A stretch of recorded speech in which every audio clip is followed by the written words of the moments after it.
වෙනවා. මේකෙන් ඇම්පේලෝස්ගේ ජීවිතේ නැති වෙනවා. සලීන් කියලා කියන්නේ ග්‍රීක මිත්‍යා කතාවලදී සඳට අධිපති දෙවගණට. ඒ වගේම මෙයා ටයිටන් කෙනෙක්. හැබැයි පස්සේ කාලවලදී සඳට අධිපති දෙවගණ විදියට ආටිමිස්ව හඳුන්වන්න ගන්නවා.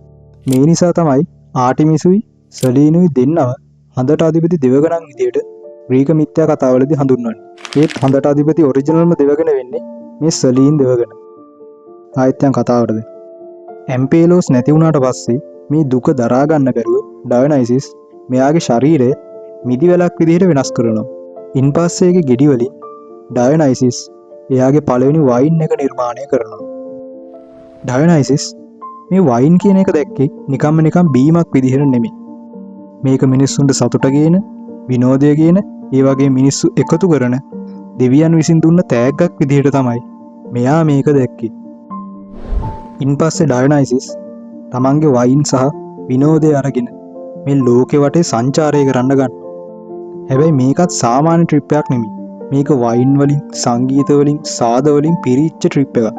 ඉතින් ඒ නිසාම මේ ගමනට තවත් කට්ටිය එකතු වෙනවා. ඒ තමයි සයිලීනස්, සේටර්වරු, මේනාර්ස්වරු සහ මනුෂ්‍යයින් පිරිසක්. මේ මේනාර්ස්වරු කියලා හඳුන්වන්නේ වනාන්තරවල නර්තනයේ යෙදෙන කාන්තාවන් පිරිසකට. හැබැයි මෙයාලා සාමාන්‍ය විදිහෙන් නටන අය නෙමෙයි.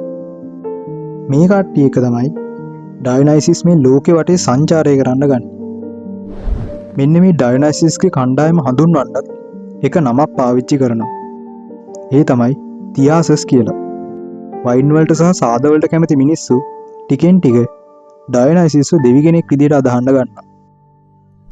අවසානයේදී ඩයොනයිසිස් ඔලිම්පස් වලට ආවට පස්සේ සීයුස් මෙයාව තමන්ගේ දේව මණ්ඩලයට එකතු කරගන්නවා. හැබැයි ප්‍රශ්නේ උනේ මේ වෙනකොටත් ඔලිම්පස් වල ප්‍රධාන දෙවිවරු 12 දෙනෙක් හිටපු එක. මේ 12 දෙනා තමයි සීයුස්, පොසයිඩන්, හේරා, ඩිමීටර්, හෙස්ටියා, ඒරිස්, ඇතීනා, ඇපොලෝ, ආටිමිස්, හෙෆාස්ටස්, ඇෆ්‍රොඩයිටි සහ හර්මිස්. මිත්‍යා කතාවලට අනුව හෙස්ටියා දෙවගණ ප්‍රධාන ඔලිම්පියන් දෙවිවරු 12 දෙනාගෙන් අයින් වෙලා තමන්ගේ ආසනය ඩයොනයිසිස්ට ලබා දීලා තියෙනවා.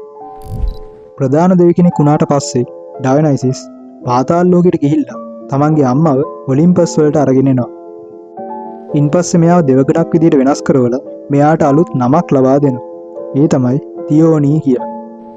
මේ හේතුව නිසා තමයි සමීලී කුමරියව තියෝනී කියන නමිනුත් හඳුන්වන්නේ.